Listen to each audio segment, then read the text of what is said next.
Sir Revanth Reddy గారు అటు YouTubers పైన, జర్నలిస్ట్‌ల పైన తీవ్ర స్థాయిలో విమర్శలు చేశారు సార్. ఒక సీఎం పదవికి సీఎం చైరు ఆ హోదాకని రెస్పెక్ట్ ఇవ్వండి. మీరసలు ఏమాత్రం రెస్పెక్ట్ ఇవ్వట్లేదు. పొలిటికల్ ఛానెల్స్ అయిపోయాయి. పొలిటికల్‌గా మారిపోయాయి. ఈ యూట్యూబ్ ఛానెల్స్ అన్నీ అన్నట్టు కూడా మాట్లాడారు సార్. అసలెందుకు ఈ స్థాయిలో రేవంత్ రెడ్డి గారు యూట్యూబర్స్ పైన, జర్నలిస్ట్‌ల పైన విమర్శలు చేస్తున్నారు? అసలు ఆయన ఉద్దేశ్యం ఏమంటారు సార్? మీరేం చెప్తారు ఆయన వ్యాఖ్యల పైన? నిన్నక్కడ నెహ్రూ హౌసింగ్ సొసైటీ జర్నలిస్టులకి నెహ్రూ హౌసింగ్ సొసైటీలో భూ కేటాయింపులు చేశారు. దానికి సంబంధించిన పత్రాలను నిన్న డిస్ట్రిబ్యూషన్ కార్యక్రమం మన రవీంద్ర భారతిలో జరిగింది. ఆ కార్యక్రమంలో ఆయన మాట్లాడారు. పత్రాలు ఇస్తూ ఆయన కొన్ని విషయాలు మాట్లాడారు. అందులో ప్రధానమైన విషయాలు ఏంటంటే ఆయన ఒక రకమైన ఆవేదన, కోపం ఈ రెండు ఎక్స్ప్రెస్ చేశాడు జర్నలిస్ట్ మీద. అందరు జర్నలిస్ట్ నేను అనట్లేదు, చాలా జెన్యూన్ గా పనిచేసే జర్నలిస్టులు, సీనియర్ జర్నలిస్ట్ చాలా మంది ఉన్నారు, వాళ్ళని నేను ఏమనట్లేదు. కానీ కొంతమంది జర్నలిస్టులు రెండు రకాలుగా ఆయన బ్రాడ్గా చెప్పాడు. ఒకరేమో ప్రతి ఒక్కడు యూట్యూబ్ ఛానల్ పెట్టుకొని ఇష్టం వచ్చినట్టు మాట్లాడుతున్నారు అనేది ఒకటి. రెండవది, కొంతమంది జర్నలిస్టులు కొన్ని పొలిటికల్ పార్టీ తోకలుగా మారిపోయారు. ఆ జర్నలిస్టులు చాలా ఘోరంగా మాట్లాడుతున్నారు. చీఫ్ మినిస్టర్ని కూడా చీఫ్ మినిస్టర్ అంటే పనిమాలోడు అన్నట్టుగా కనీసం ఆ పదవి కన్నా గౌరవం ఇవ్వాలి, వ్యక్తికి ఇవ్వకపోయినా కుర్చీకైనా గౌరవం ఇవ్వాలి కదా, మీరు రాజ్యాంగబద్ధమైన పదవి కదా అది, అది కూడా ఇవ్వకుండా మాట్లాడుతున్నారని చెప్తున్నాడు. అది అందులో ఆవేదన వాస్తవం ఉంది.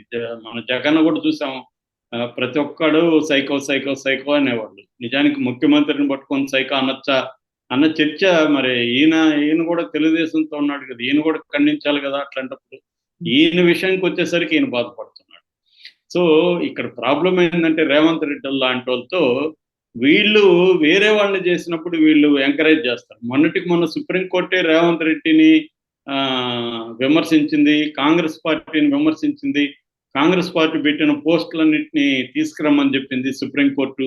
మరి మీరే కదా పెట్టారు, మీ జర్నలిస్టులే కదా పెట్టారు, మరి దాన్ని నువ్వు ఖండించావా? రేవంత్ రెడ్డి అనే వ్యక్తి కాంగ్రెస్ పార్టీ పెడుతున్న, కాంగ్రెస్ పార్టీకి అనుబంధంగా ఉన్న డీటెయిల్ మీడియా కావచ్చు, వీళ్ళు పెడుతున్న పోస్టులను కూడా ఖండించాలి కదా. ఈయనే సాక్షాత్ ఈయనే అన్నాడు, బీజేపీ బీఆర్ఎస్ కలిసిపోయినాయి కాబట్టి కవితకు బెయిల్ వచ్చిందని. మరి ఈయన అనొచ్చా? అది ఈయన అనకూడదు కదా. సో ఈయన మళ్ళీ క్షమాపణ చెప్పాడు. ఈయన ఎలా అంటాడు అంటే సుప్రీంకోర్టుని తప్పుపట్టాడు కదా. ఈయన సుప్రీంకోర్టు తీర్పుని పొలిటికల్గా ఇన్ఫ్లుయెన్స్ చేశారు కాబట్టి సుప్రీంకోర్టు తీర్పు ఇచ్చిందని కదా చెప్పాడు. మెరిట్స్ని బట్టి ఇచ్చాడని ఈయన చెప్పలేదు కదా. మరి ఈయనకు ఉండే స్వేచ్ఛ వేరే జర్నలిస్ట్కి ఉండదా?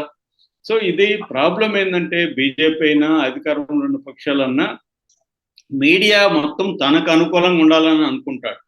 ఈయన కూడా ఇప్పుడు అంతే. ఇప్పుడు ఈనాడిని జ్యోతిని ఈయన అధికారంలోకి రాకముందు వాళ్ళ దగ్గరికి వెళ్ళాడు, వాళ్ళని కలిశాడు, మళ్ళీ అధికారంలోకి వచ్చినాక వాళ్ళతో మంచిగా ఉన్నాడు. వాళ్ళందరూ మరి బీఆర్ఎస్ మీద, అక్కడైతే జగన్ మీద భయంకరంగా నోటికి వచ్చిన రాతలు రాస్తున్నారు కదా. మరి దాన్ని ఈయన ఖండించాలి కదా. ఓన్లీ యూట్యూబర్స్, తనకి ఇష్టం లేని పొలిటికల్ పార్టీతో ఉన్న జర్నలిస్ట్ అంటే బీఆర్ఎస్ జర్నలిస్ట్, వాళ్ళని మాత్రమే ఖండిస్తే రేవంత్ రెడ్డిని ఎవరైనా ఎట్లా నమ్ముతారు? అంటే ఈయన కూడా పొలిటికల్ పార్టీలు లాగానే తనకు అనుకూలంగా ఉండకపోతే నేను వాళ్ళ మీద చర్య తీసుకుంటాను. ఇప్పుడు ఈయన మొదటోడు కాదు, చివరోడు కాదు జర్నలిస్ట్ మీద చర్య తీసుకునేదానికి. తీసుకుంటారు, ఏమవుతుంది? ఈయన కూడా గతంలో ఈయన మీద కూడా చర్య తీసుకున్నారు కదా, ఈయన మాట్లాడాడని. సో అట్లాగే ఈయన అంటే తేడా ఏం లేదు. వీళ్ళు ఒకప్పుడు బాధితులు, ఆ తర్వాత అధికారంలోకి వచ్చినాక వీళ్ళు బాధించబడే వ్యక్తులుగా మారిపోతాడు. కరెక్ట్గా మనకి హరగోపాలు ఎన్నికల ముందు హరగోపాలు, తర్వాత కోదండరామరెడ్డి, ఆయన రామచంద్రమూర్తితో రేవంత్ రెడ్డి సమావేశమయ్యారు, ఇంటర్వ్యూ లాగా చేశారు. అప్పుడు హరగోపాల్ క్లియర్గా అన్నాడు, మీరు ఇప్పుడు డెమోక్రటిక్గా ఉంటారు, ఒక్కసారి మీరు అధికారంలోకి వచ్చినాక మీరు మాకు అసలు అపాయింట్మెంట్లు కూడా ఎవరు, మళ్ళీ మీరు మాలాంటి వాళ్ళ మీద కేసులు పెడతారు, మాలాంటి వాళ్ళని వేధిస్తారని చెప్పాడు. కరెక్ట్గా నేను అలా చేయించారు అన్నాడు ఈయన. కానీ ఇప్పుడు మన ఆ ఇంటర్వ్యూ చూసి నిన్న రేవంత్ రెడ్డి మాట్లాడింది పక్కన కానీ పెట్టుకొని చూస్తే సేమ్ హరగోపాల్ ఏం చెప్పాడో అదే రేవంత్ రెడ్డి చేస్తున్నాడు. అంటే ఈయనకి ఫ్రీడమ్ కావాలి, ఈయన నచ్చినట్టుగా మాట్లాడాలి, ఈయన విమర్శించాలి, తన మీడియాకి ఫ్రీడమ్ కావాలి, తన వైపు ఉన్న డీటెయిల్ మీడియాకి ఫ్రీడమ్ కావాలి, తనని విమర్శించేవాడికి ఫ్రీడమ్గా ఉండద్దు. అంటే ఎలాగా? సో ఇప్పుడు జగన్ని సైకోనో ఇంకోటనో, కేసీఆర్ని బండబూతులు తిడితేనో ఈయనకి హ్యాపీ, ఈయన ఎవరు అనకూడదు. మరి కేసీఆర్ కూడా అప్పుడు పదవిలో ఉన్నాడు కదా, రాజ్యాంగబద్ధ పదవులు, ఆయన చీఫ్ మినిస్టర్, ఆయన కుర్చీకి ఈయనేమన్నా విలువ ఇచ్చారా? కేసీఆర్ని కూడా బండబూతులు తిట్టాడు కదా రేవంత్ రెడ్డి. సో మరి నువ్వు తిట్టినప్పుడు కేసీఆర్కి అప్పుడు ఈ కుర్చీ గుర్తు రాలేదా? అప్పుడు ఆ పదవి ప్రాముఖ్యత గుర్తు రాలేదా? ఇవాళ మాత్రమే ఈయన సీఎంగా ఉన్నప్పుడే గుర్తొచ్చిందా?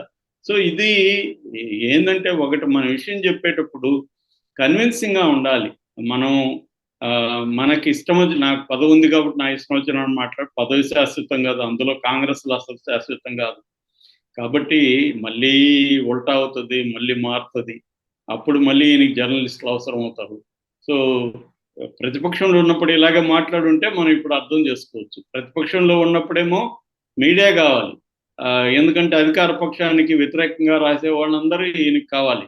ఇప్పుడేమో అధికార పక్షాన్ని విమర్శించకూడదు, విమర్శిస్తారు, దాన్ని తట్టుకొని ముందుకెళ్ళాలి. రాజకీయ పార్టీ కాంగ్రెస్కి మీడియా లేదా? ఒక పక్క నేషనల్ వైడ్గా బీజేపీ మీడియా మీద చేసే దాడుల్ని, మీడియా కంట్రోల్ చేసే పద్ధతులనేమో కాంగ్రెస్ అక్కడ ఖండిస్తుంది. ఇక్కడికి వచ్చేసరికేమో అదే కాంగ్రెస్ మీడియాని నేను సహించను, మేము గమ్మున ఉండాలా, నేను సహించాలా అని చిన్న పెద్ద మీడియాని, అంటే ఇక్కడ చిన్న మీడియా మాత్రమే ఈయనకి వ్యతిరేకం ఉన్నట్టు భావిస్తున్నాడు. మరి పెద్ద మీడియా లేదా? ఇప్పుడు ఈనాడు, జ్యోతి ఒకవైపు లేవా? ఆ రెండు తెలుగుదేశం పత్రికలు కాదా? అవి పొలిటికల్ పార్టీ తరఫున పనిచేయట్లేదా? మరి వాళ్ళెందుకు ఈయన అన్నాడు? అవి కూడా కరెక్టేగా, అవి కూడా పొలిటికల్ పార్టీల వైపు ఉన్నాయి అని చెప్పాలి కదా ఆయన. అవి చెప్పడం ఎందుకు? అసలు పొలిటికల్ పార్టీల వైపు లేని పెద్ద మీడియాలు ఏమున్నాయి దేశంలో? పొలిటికల్ పార్టీ వైపు లేని పెద్ద మీడియా సంస్థలు ఏవీ లేవు. ఏదో చిన్న చిన్న మీడియా సంస్థలే ఇండిపెండెంట్గా ఇప్పటికి కూడా పనిచేస్తున్నాయి. అవి చేస్తున్నాయి కాబట్టి కాంగ్రెస్ పార్టీ విన్నింగ్ అవకాశాలు పెరిగింది. మోడీకి వ్యతిరేకంగా దేశవ్యాప్తంగా అనేక ఛానల్స్, యూట్యూబ్ ఛానల్స్ పనిచేశాయి. ధ్రువరాటి దగ్గర నుంచి, రవీష్ కుమార్ దగ్గర నుంచి, ఇంటర్లాండ్ అంటే లోపల ఏరియాల్లో హిందీ నార్త్ బెల్ట్లో అనేక యూట్యూబ్ ఛానల్స్, దేశభక్తి లాంటి యూట్యూబ్ ఛానల్స్ పనిచేశాయి. ఈవెన్ ఎకనామిక్స్ లాంటి వెస్టర్న్ పత్రికలు కూడా ఇండియన్ ఎలక్షన్లో యూట్యూబ్ ఛానల్స్ పాత్ర చాలా ఉంది, మోడీకి సీట్లు తగ్గడంలో అని వాళ్ళు అనలైజ్ చేసి రాశారు. సో దేశవ్యాప్తంగా అలా ఉన్నప్పుడు రేవంత్ రెడ్డి తనకి ఇబ్బందిగా ఉంది కాబట్టి నేను జర్నలిస్టుల మీద చర్యలు తీసుకుంటాను అని కొంతమంది జర్నలిస్టులకు అనుకూలంగా ఆయన మాట్లాడుతూ వాళ్ళని ఈ జర్నలిస్టులకు వ్యతిరేకంగా, అంటే ఎవరైతే ఇండిపెండెంట్గా ఉన్నారో ఆ జర్నలిస్టులకు వ్యతిరేకంగా ఈ పాతుకుపోయిన జర్నలిస్టులను మాత్రం ఈయన పొగడం అనేది కరెక్ట్ కాదు. నిజానికి ఎవరు బలహీనంగా ఉండి ఇండిపెండెంట్ వాయిస్, ఎవరు తప్పు చేసినా మాట్లాడితే, ఇప్పుడు ఈయన 6 గ్యారెంటీలు తెచ్చాడు, అవి అమలు కావట్లేదు, అవి అమలు కావలేదని మాట్లాడడం తప్పే ఉంది జర్నలిస్టులు. సో ఇక్కడ ప్రాబ్లం చర్చిస్తే అందరి వైపు నుంచి చర్చించాలి. మా వైపు కూడా తప్పులు ఉన్నాయి, మా జర్నలిస్టులు కూడా తప్పులు చేస్తున్నారు అనేది కూడా మాట్లాడగలగాలి ఆయన. అట్లా కాకుండా ఆయన ఒకవైపే మాట్లాడుతున్నాడు. నిజానికి ఇవాళ ఇండిపెండెంట్ జర్నలిస్టులు చాలా చాలా తక్కువ ఉన్నారు. ప్రతి పెద్ద మీడియా హౌస్ ఏదో ఒక పొలిటికల్ పార్టీకి కొమ్ము కాస్తుంది, ఆ పొలిటికల్ పార్టీ వాళ్ళకి డబ్బులు ఇస్తుంది, వాళ్ళకి ప్రాజెక్టులు ఇస్తుంది, అన్నీ చేస్తుంది. కాబట్టి పెద్ద వాటి గురించి మాట్లాడాలి. అదేదో అంటారు కదా, గొంగట్లో అన్నం తింటూ ఎంట్రుకలు వచ్చినాయని, అట్లాగా అయిపోయింది ఇవాళ. మనం ఒక జర్నలిస్ట్ మంచోడు, ఇంకో జర్నలిస్ట్ చెడ్డోడని ఇండివిజువల్గా ఎవరిని చెప్పే పరిస్థితి ఇవాళ లేదు. ఎందుకంటే మీడియా హౌస్లో పనిచేస్తున్నప్పుడు ఆ జర్నలిస్ట్కి ఆ ఫ్రీడమ్ కూడా ఉండదు అనమాట. సో రేవంత్ రెడ్డి ఇలా చెప్పడం వల్ల ఎవరు కూడా కన్విన్స్ కావాలి. ఎందుకంటే అందరికీ తెలుసు, వీళ్ళకి ప్రత్యర్థులుగా ఉన్నప్పుడు మాత్రం వాళ్ళ స్వేచ్ఛ ఉండకూడదు అనే ధోరణి రేవంత్ రెడ్డి మాటల్లో కనబడుతుంది.